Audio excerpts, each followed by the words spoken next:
Hello friends, आपका स्वागत है।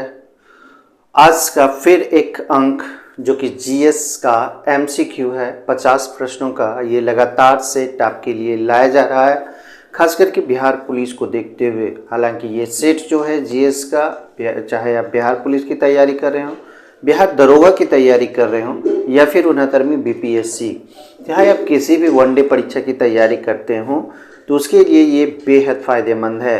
क्योंकि ये जो टॉपिक्स है, सभी टॉपिक से इससे प्रश्न उठाए जाते हैं। किसी भी टॉपिक से आप कर सकते हैं, जैसे कि जियो है, पॉलिटी है, हिस्ट्री से प्रश्न होते हैं, विविध से प्रश्न होते हैं, साइंस के प्रश्न होते हैं, चाहे तीनों साइंस हो, तो आपके लिए बेहद इम्पोर्टेंट है। इसे रिवाइज सीरीज के रूप में भी आप देख सकते हैं। ठीक है, लक्ष्य निर्धारित करके अगर आप उस पर मेहनत करते हैं तो ज़रूर सफल होंगे।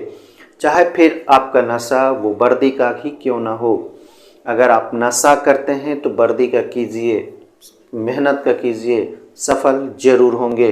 तो दोस्तों, आज शुरुआत करते हैं। पहले प्रश्न पे चलते हैं। निम्नलिखित में कौन सी एक गैस वातावरण प्रदूषक मानी जाती है? तो वातावरण प्रदूषक के रूप में सल्फर डाइऑक्साइड इसका सही जवाब हो जाएगा। सल्फर डाइऑक्साइड, ये सल्फर डाइऑक्साइड जो है ये वातावरण प्रदूषक के रूप में जाना जाता है। हर एक क्वेश्चन आपके लिए फायदेमंद है। दूसरा देखिए, आसमान नीला दिखता है, क्या कारण है? आसमान नीला दिखने का क्या कारण है? देखिए, अगर आप पढ़े होंगे तो इसका सही जवाब आप यहाँ देख सकते हैं। प्रकाश का परिकिरणन होता है, तभी हम आकाश को नीला देख पाते हैं। प्रकाश के परिकिरणन के कारण, परावर्तन के कारण, प्रकाश के परावर्तन के कारण कोई वस्तु हम देख पाते हैं। ठीक है, प्रकाश का अपवर्तन का उदाहरण अगर कोई आपसे पूछे, या प्रश्नों में पूछ ही लिया जाता है प्रकाश के अपवर्तन के उदाहरण, तो जैसे पानी में छड़ी का टेढ़ा दिखना, छड़ी का टेढ़ा दिखना, ठीक है, दिखना। और भी इसके उदाहरण है, प्रकाश अपवर्तन के और भी उदाहरण है, जैसे कि तारे का टिमटिमाना, तारे का टिमटिमाना, ये भी इसका उदाहरण है। इन सारी चीज़ों को आप देखते जाएं, ये सभी इंपॉर्टेंट है। ये क्वेश्चन पूछे गए हैं, पूछे जाते हैं। तारे का टिमटिमाना किस कारण से है? पानी में छड़ी का टेढ़ा दिखना किस कारण से होता है? एक और होता है, यहाँ देखिए, प्रकाश का पूर्ण आंतरिक परावर्तन। आंतरिक परावर्तन के कारण ही हीरा में चमक होती है, हीरा चमकता है, हीरा चमकता है। देखिए, ये भी नोट कर लें, इसमें 1 2 3 4 पॉइंट है। ठीक है, याद रखें, 4 पॉइंट आप यहाँ पे कवर कर लिए। आगे देखेंगे तीसरा, राष्ट्रीय खाद्य सुरक्षा अधिनियम निम्नलिखित में से किस वर्ष में पारित किया गया? सिर्फ वर्ष पूछा जा रहा है। तो राष्ट्रीय खाद्य सुरक्षा अधिनियम जो है ये 2013 ईस्वी में पारित किया गया है, याद रखना है, 2013 ईस्वी में। आगे चौथा, सती प्रथा का निषेध। सती प्रथा इंपॉर्टेंट है, ये मॉडर्न हिस्ट्री से बार बार क्वेश्चंस आ जाते हैं। सती प्रथा खास करके ये 1829 ईस्वी में इसका निषेध किया गया था, और उस समय जो गवर्नर जनरल था भारत का, लॉर्ड विलियम बेटिंग था। लॉर्ड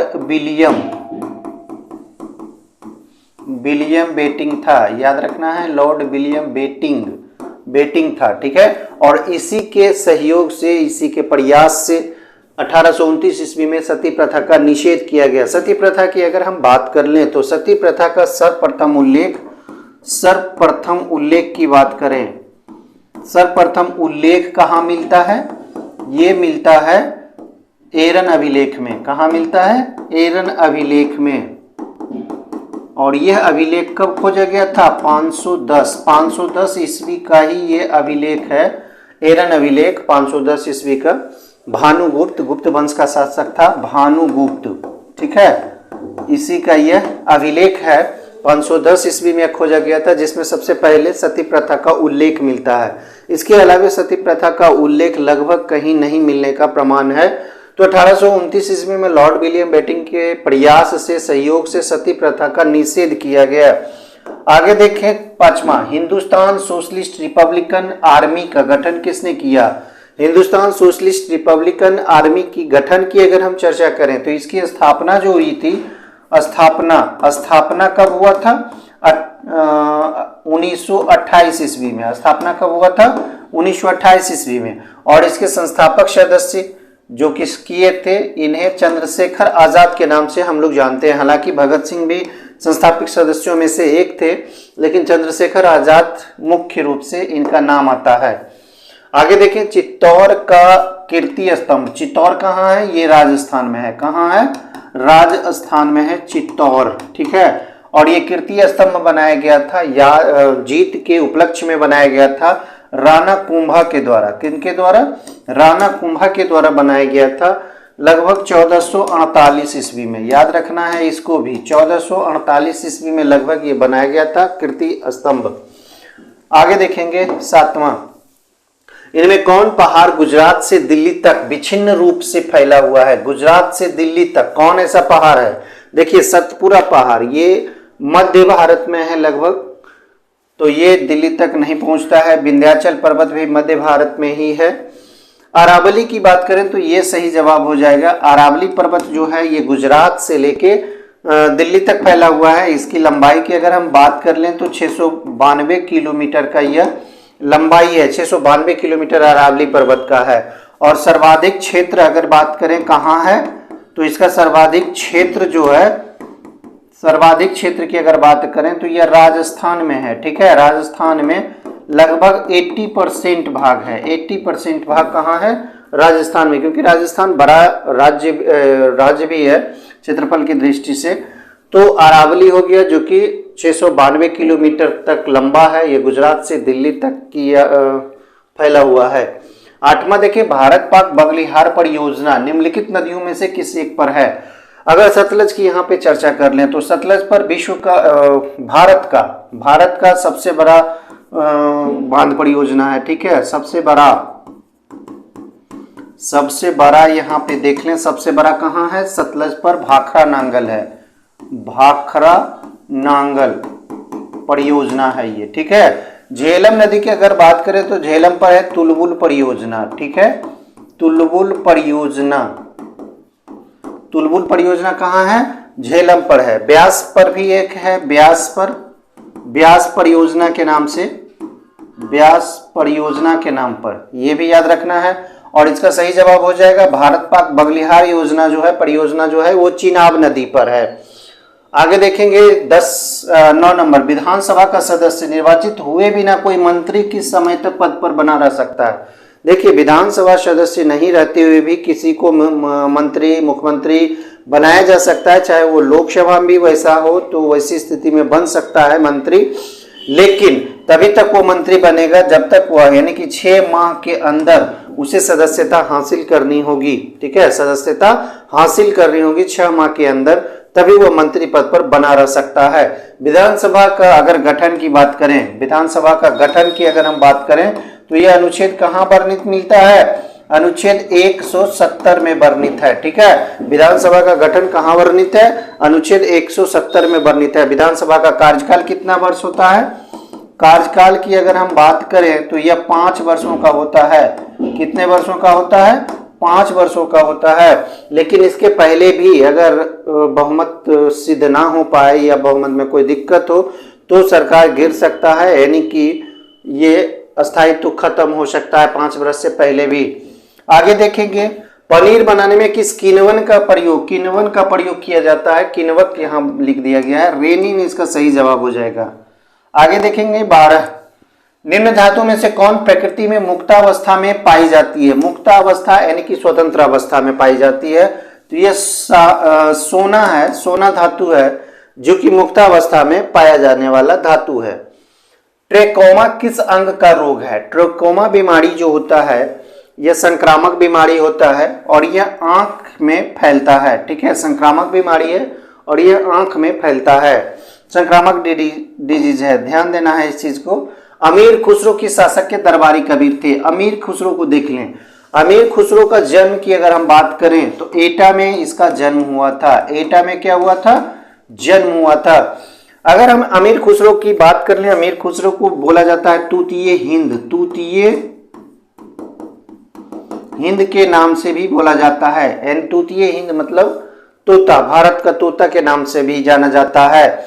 और की अगर बात करें तो ये अमीर खुसरो को एक विद्वान भी था, ठीक है, लेखक भी था, संगीतज्ञ था, कवि था, तो बेहद विचित्र किस्म का आदमी था ये भाई। तूतीय हिंद इसे बोला जाता है। संगीत के क्षेत्र में भी इसका अहम योगदान है, संगीत के क्षेत्र में खास करके संगीत के क्षेत्र में भी अहम योगदान है, ठीक है। तो ये भी आप याद रखें कि अमीर खुसरो किस कारण से याद किया जा सकता है।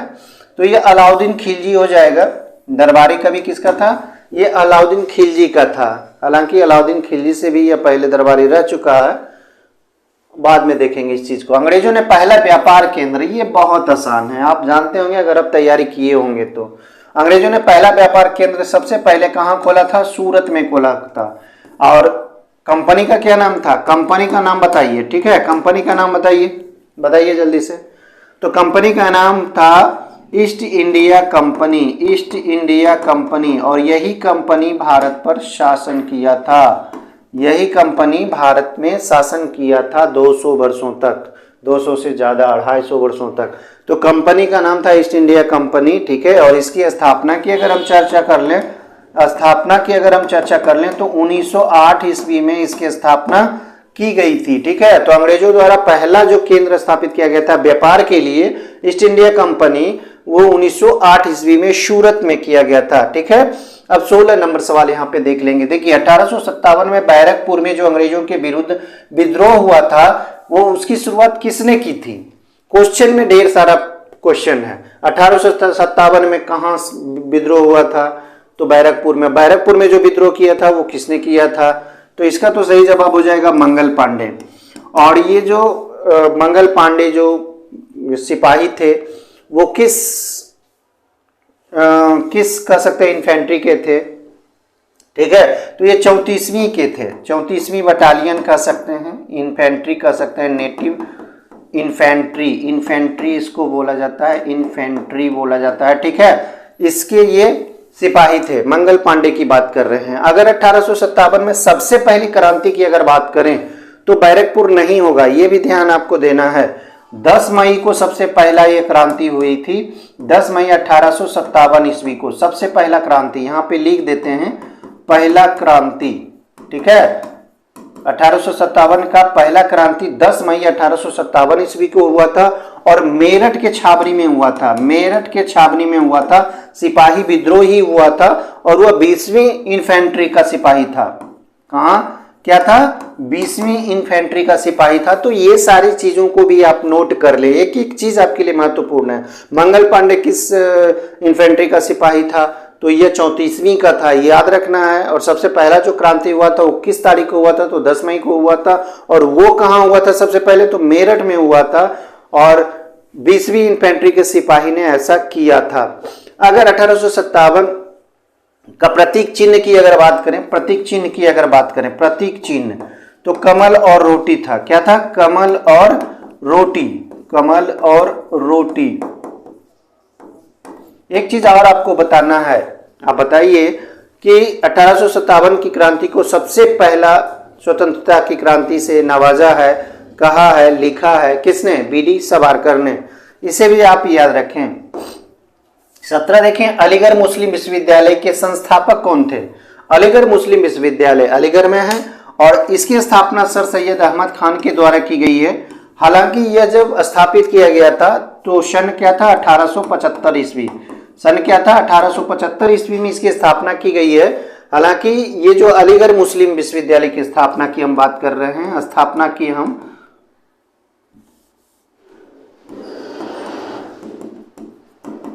स्थापना की बात कर रहे हैं 1875 ईस्वी में। और उस समय इसका क्या नाम था? एंग्लो इंडियन मुस्लिम, ठीक है, एंग्लो इंडियन मुस्लिम कॉलेज इसके बोला जाता था, स्कूल बोला जाता था। ये दोनों किस्म का था 1875 ईस्वी में। बाद में चलकर 1920 ईस्वी में, 1920 ईस्वी की अगर हम बात कर लें तो इसका नाम रखा गया था अलीगढ़ मुस्लिम विश्वविद्यालय, अलीगढ़ मुस्लिम विश्वविद्यालय इसे कहा गया, ठीक है, विश्वविद्यालय इसे कहा गया। कब? 1920 ईस्वी से अलीगढ़ मुस्लिम विश्वविद्यालय इसका नाम दिया गया और इसके संस्थापक अगर मान ले तो सैयद अहमद खान है, जो कि 1875 ईस्वी में किए थे। अब आगे देखिए, अगला क्वेश्चन है, भारत का सबसे बड़ा स्टील यानी कि जिसे हम लोग इस्पात भी कहते हैं, ये संयंत्र कौन सा है? अगर वर्तमान की बात करें तो यह भिलाई हो जाएगा, भिलाई जो कि छत्तीसगढ़ में है। भिलाई कहाँ है? छत्तीसगढ़ में। भारत में सर्वप्रथम आम चुनाव कब करवाया गया था? सबसे पहले जो आम चुनाव करवाया गया था, याद रखें, पहला बार ऐसा हुआ था कि विधानसभा और लोकसभा का एक ही बार चुनाव हुआ था। विधानसभा के साथ ही लोकसभा का चुनाव हुआ था, लोकसभा का चुनाव हुआ था। और प्रथम अगर प्रथम चुनाव आयुक्त की बात करें, चुनाव आयुक्त की बात करें तो कौन थे? सुकुमार सेन थे। कौन थे? सुकुमार सेन थे। ठीक है। प्रथम आम चुनाव की अगर बात करें तो 1952 ईस्वी में यह आम चुनाव करवाया गया था, जिसमें क्या किया गया था? लोकसभा का चुनाव किया गया था। लोकसभा के साथ साथ विधानसभा का भी चुनाव एक ही बार करवाया गया था पूरे भारत में। और उस समय प्रथम चुनाव आयुक्त कौन थे? सुकुमार सेन थे।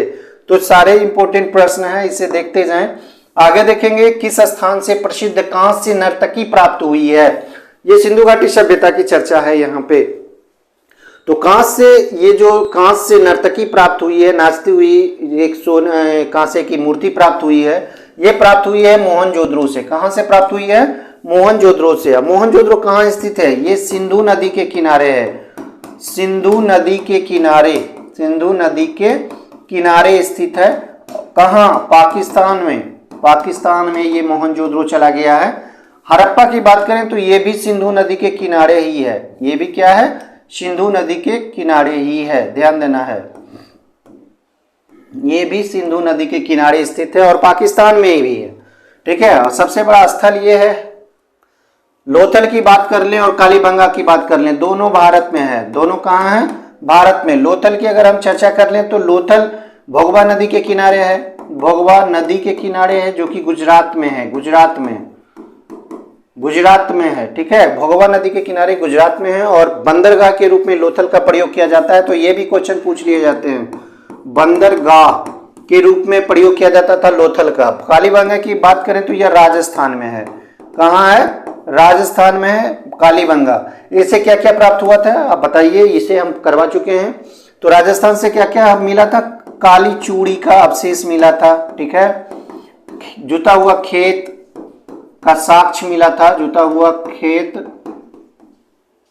का साक्ष्य मिला था। ठीक है।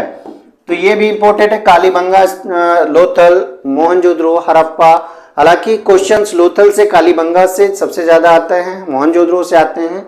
आगे देखेंगे, 21 महात्मा गांधी ने भारतीय राष्ट्रीय कांग्रेस के किस अधिवेशन की अध्यक्षता की थी? यहाँ पे क्वेश्चन है, किस अधिवेशन की अध्यक्षता की थी? और महात्मा गांधी केवल एक बार ही कांग्रेस की अध्यक्षता किए थे, एकमात्र बार, और वह किए थे बेलग्राम में 1924 ईस्वी में। अंतिम और पहला जो कह सकते हैं, एकमात्र। तो 1924 याद रखना है। महात्मा गांधी के द्वारा भारत में द्वैत शासन प्रारंभ किया गया था। तो द्वैत शासन दो तरह के, एक प्रांत में और एक केंद्र में। तो प्रांत की चर्चा हो रही है यहाँ पे। अगर केंद्र की चर्चा होगी तो ये 1935 ईस्वी हो जाएगा। अगर प्रांत की, यहाँ पे हालांकि खोला हुआ नहीं है, अगर प्रांत की बात करें तो 1919 हो जाएगा। ठीक है। दोनों को याद रखना है। प्रांतों में कब द्वैत शासन लागू किया गया था? तो 1919 मॉन्टेग्यू चेम्सफोर्ड रिफॉर्म्स के अनुसार। ठीक है। और अगर केंद्र में बोला जाए कि द्वैत शासन प्रारंभ कब से किया गया था तो 1935 ईस्वी इसका सही जवाब हो जाएगा।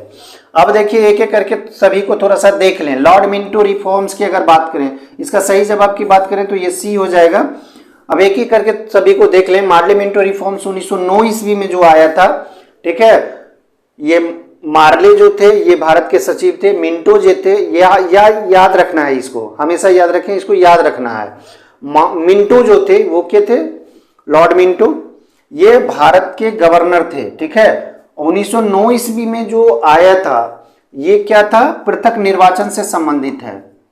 पृथक निर्वाचन क्षेत्र, निर्वाचक क्षेत्र किसके लिए? मुस्लिमों के लिए,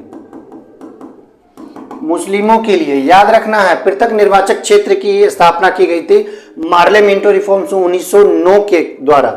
उसके बाद अगर बात कर लें, दूसरा है मॉन्टेग्यू चेम्सफोर्ड रिफॉर्म्स 1919, तो ये प्रांतों में द्वैत शासन लागू किया गया था।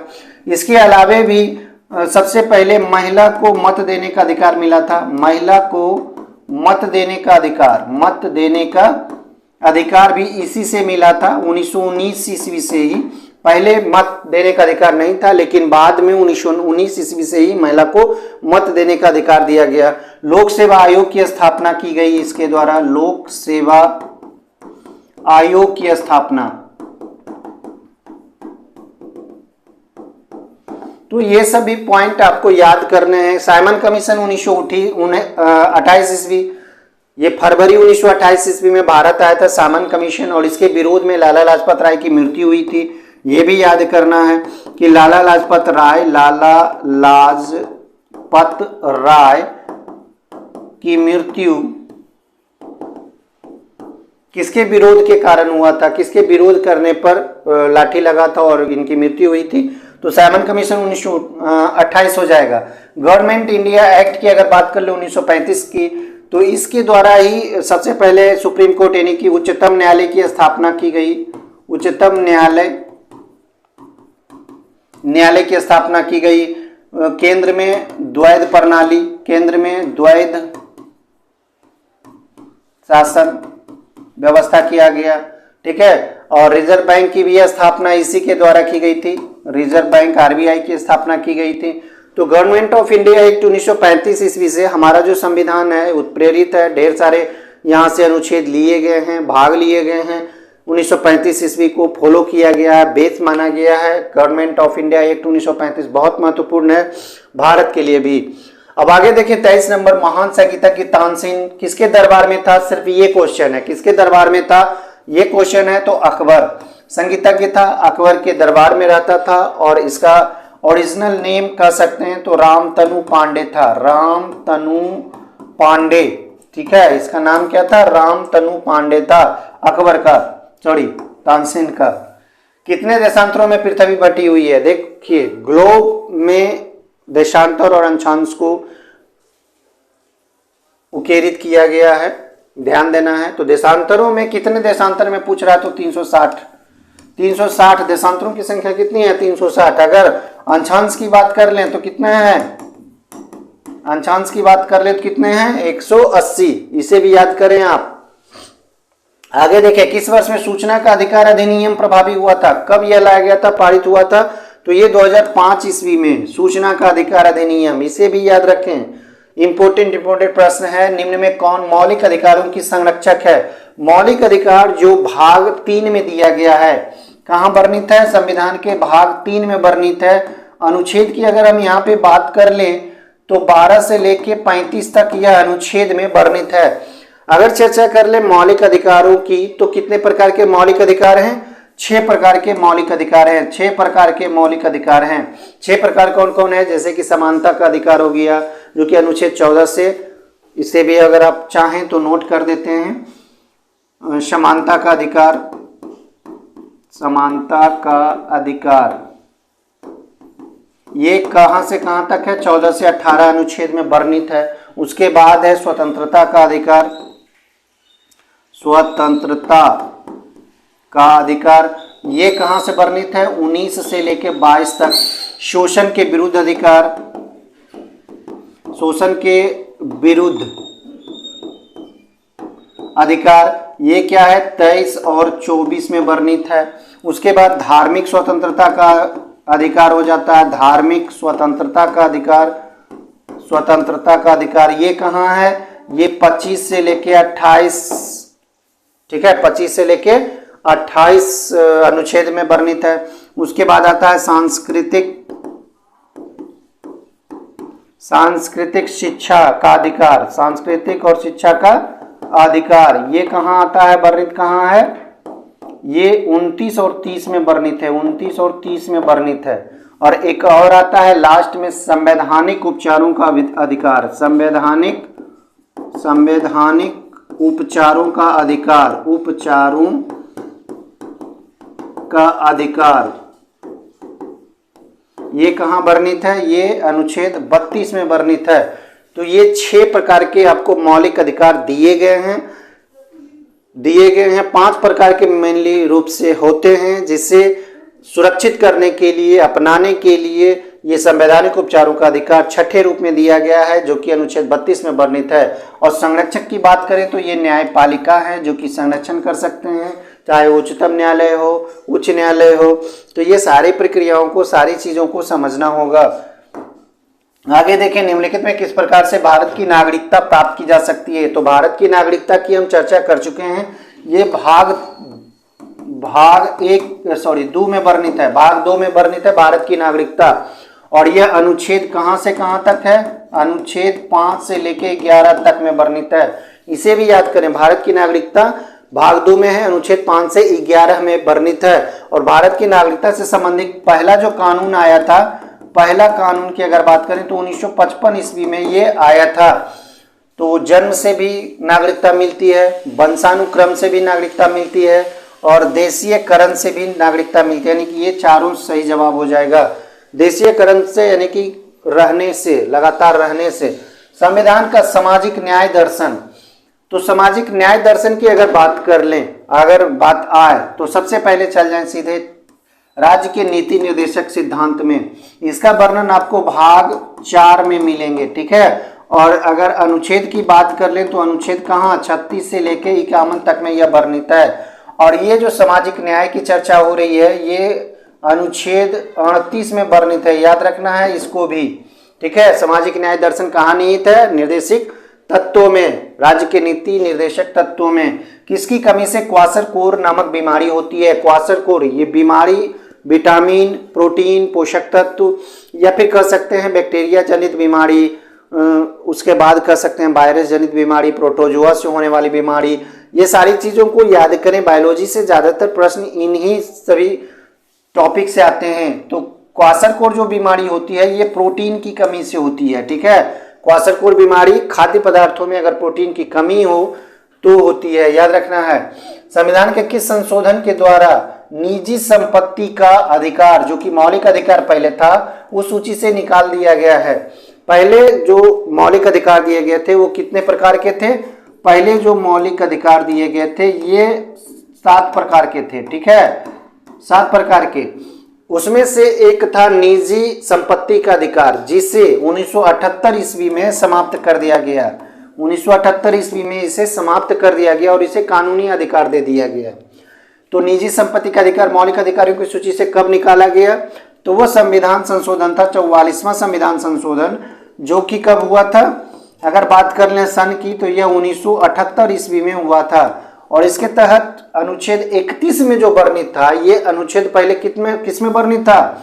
अनुच्छेद 31 में वर्णित था, ठीक है, निजी संपत्ति का अधिकार, जिसे समाप्त करके कानूनी अधिकार दिया गया और उसे 300A में रखा गया।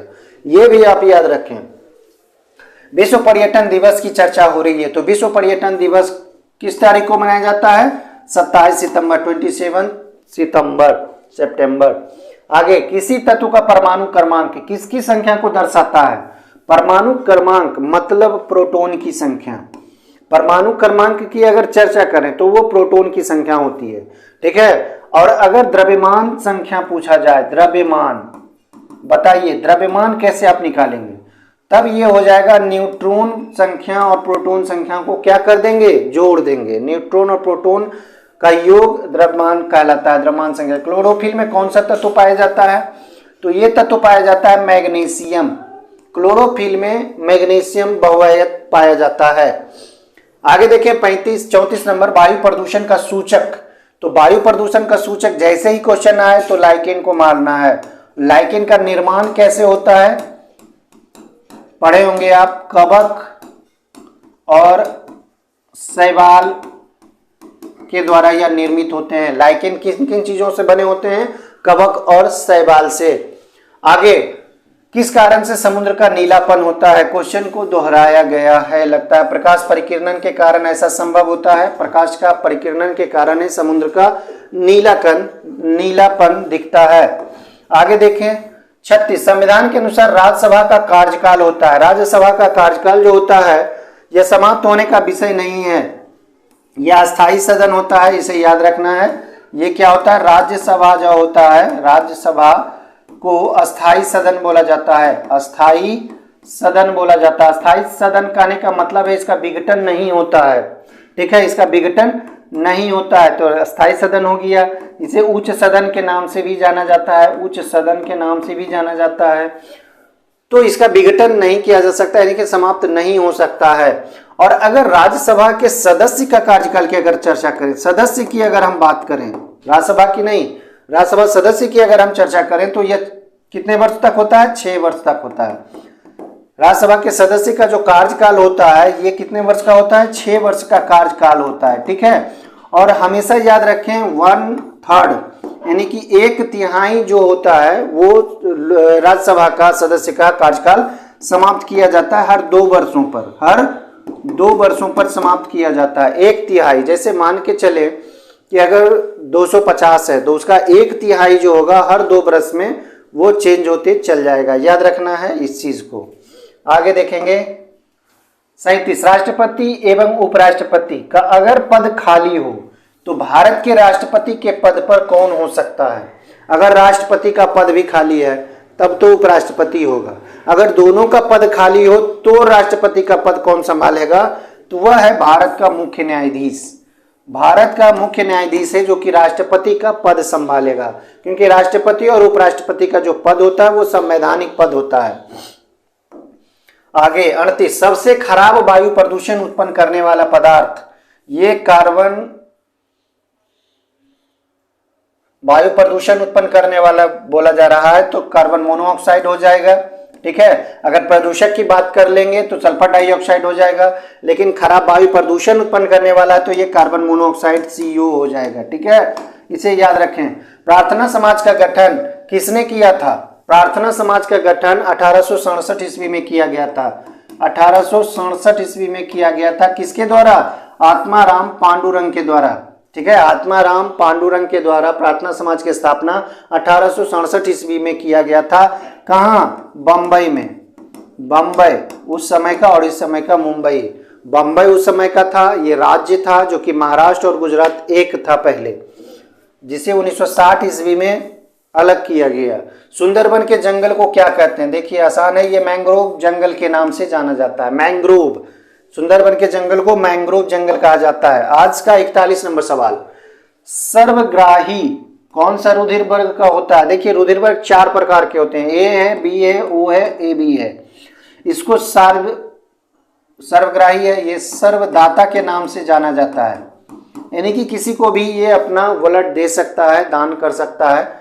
जबकि ए बी को सर्वग्राही कहा जाता है, सर्वग्राही ए बी को बोला जाता है। उसके बाद 42, प्रथम ओलंपिक खेल कब आयोजित किया गया था। प्रथम ओलंपिक खेल की बात हो रही है तो प्रथम ओलंपिक खेल की शुरुआत की अगर बात करें तो ये 776 ईस्वी में शुरुआत की गई थी। आगे देखेंगे 43 नंबर, प्रथम पृथ्वी सम्मेलन का आयोजन हुआ था। प्रथम अगर पृथ्वी सम्मेलन की बात कर लें तो यह सबसे पहले 1992 ईस्वी में रियो डी जेनेरो में किया गया था, रियो, ठीक है, इसे रियो डी जेनेरो बोल सकते हैं, ये शहर का नाम है। ये 1992 ईस्वी में शुरुआत की गई थी, पहला सम्मेलन हुआ था। आगे देखेंगे भारत के उत्तर पश्चिमी भाग में शीतकालीन वर्षा का क्या कारण है। शीतकालीन वर्षा यानी कि ठंडे के मौसम में वर्षा होती है, ये पश्चिमी विक्षोभ के कारण होता है। उत्तर पश्चिम की चर्चा हो रही है तो पश्चिमी विक्षोभ याद रखना है, हर एक पॉइंट को याद रखना है। विश्व का सबसे बड़ा गणित का पुरस्कार पूछा जा रहा है तो ये एबेल पुरस्कार हो गया, ठीक है, सबसे बड़ा ये अवार्ड है। ये नोबेल अवार्ड आप जानते होंगे 1901 ईस्वी में यह शुरुआत किया गया था। इसकी शुरुआत कब की गई थी, 1901 ईस्वी में। और किस किस क्षेत्र में दिया जाता है, यह दिया जाता है किस किस क्षेत्र में, याद करें, नोबेल अवार्ड दिया जाता है साहित्य में, दिया जाता है अर्थशास्त्र में, दिया जाता है चिकित्सा में, दिया जाता है भौतिकी में, दिया जाता है रसायन में, दिया जाता है शांति के क्षेत्र में नोबेल अवार्ड दिया जाता है। तो इन सारी चीज़ों को आपको याद रखने हैं। बुकर अवार्ड साहित्य के क्षेत्र में दिया जाता है। पुलित्जर अवार्ड की बात करें तो यह पत्रकारिता के क्षेत्र में भी पुलित्जर अवार्ड दिया जाता है। तो इन सारे इंपॉर्टेंट प्रश्न है। आगे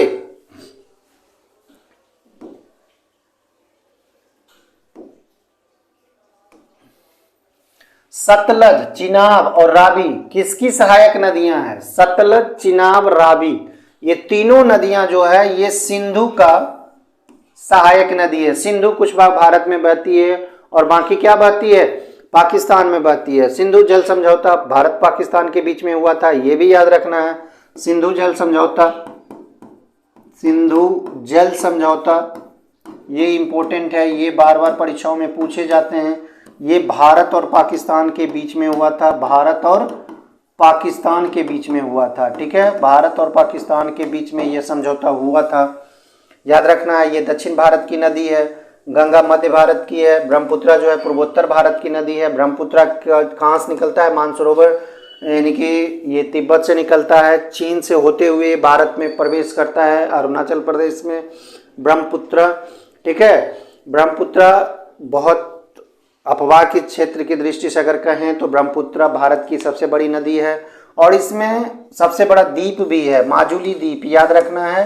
माजुली द्वीप सबसे बड़ा द्वीप है, ये माजुली द्वीप विश्व का सबसे बड़ा द्वीप है जो नदी में बना हुआ है और यह ब्रह्मपुत्र नदी में है।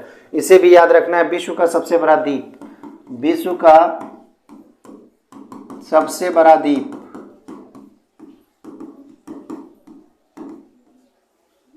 ठीक है, याद रखना है, ब्रह्मपुत्र नदी में बनता है। आगे, प्रकाश की गति न्यूनतम होगी जब यह गुजरती है। देखिए जैसे ही क्वेश्चन आप पढ़ेंगे ऑप्शन देख के पट से आपका आंसर आ जाएगा। ये कांच से जब गुजरता है प्रकाश तो न्यूनतम हो जाता है इसका चाल। अब देखिए यहाँ पे सुमेलित करना है, आप सुमेलित कीजिए क्योंकि बार बार ये हम बता चुके हैं, कितनों बार ये बता चुके हैं। विटामिन सी से कौन सा रोग होता है? तो स्कर्वी डिजीज हो जाएगा। विटामिन डी से कौन होता है? तो ये रिकेट्स बीमारी हो जाएगी। विटामिन बी की बात करें तो बेरी बेरी हो जाएगा। विटामिन ए की बात करें तो इसकी कमी से रतौंधी बीमारी होती है। दोस्तों वीडियो देखने से सारे आपके प्रश्न हल हो जाएंगे, आपकी जो भी समस्या है याद रखने की वो भी हम समाप्त कर देंगे। बस आपका एक ही काम है, शेयर करना, दोस्तों को शेयर करना, लाइक कमेंट करना और अगर आपने अभी तक सब्सक्राइब नहीं किया तो सब्सक्राइब कर लें ताकि नोटिफिकेशन सबसे पहले आपको जाए और आप वीडियो को मिस ना कर सके। दोस्तों एक एक चीज़ आपको इस तरह से आपके दिमाग में घुसाया जाएगा कि आपको रट्टा मारने की ज़रूरत नहीं होगी, याद रखना आपके लिए भारी पड़ जाएगा, ठीक है। ऐसा पढ़ाई है, इस तरह से हम पढ़ा रहे हैं, इस तरह से हम पढ़ाएंगे कि याद रखना आपके लिए मजबूरी हो जाएगा, याद रखना आपके लिए मजबूरी हो जाएगा, कर देंगे हम। इसलिए हर एक प्रश्न आपके लिए, कौन सा अभयारण्य भारत में एशियाई शेर का घर है? एशियाई शेर का घर, देखिए क्वेश्चन पढ़िए आंसर मारिए। गिरवन राष्ट्रीय पार्क जो कि कहाँ है? गुजरात में है। एशियाई शेर का घर है ये गिरवन, जो गुजरात में स्थित है। कार्बेट राष्ट्रीय पार्क आपसे पूछा जाए कहाँ है तो ये उत्तराखंड में है, उत्तराखंड में है। इसका नाम चेंज किया गया है, इसे रामगंगा नेशनल पार्क की संज्ञा दी गई है। रामगंगा, पहले इसे हेली पार्क के नाम से जाना जाता था, इसलिए बेहद इंपॉर्टेंट है और सबसे पुराना है। भारत का सबसे पुराना भी ये पार्क है, भारत का सबसे पुराना है। 1935-36 में इसकी स्थापना की गई है, ठीक है। तो जिम कॉर्बेट नेशनल पार्क जो है उत्तराखंड में स्थित है और इसमें एक नदी बहती है, रामगंगा नदी, ठीक है, नेशनल पार्क के होते हुए बहती है। यही कारण है कि इसका नाम रामगंगा नेशनल पार्क भी रखा गया है, जो कि हाल फिलहाल का इसका नाम है।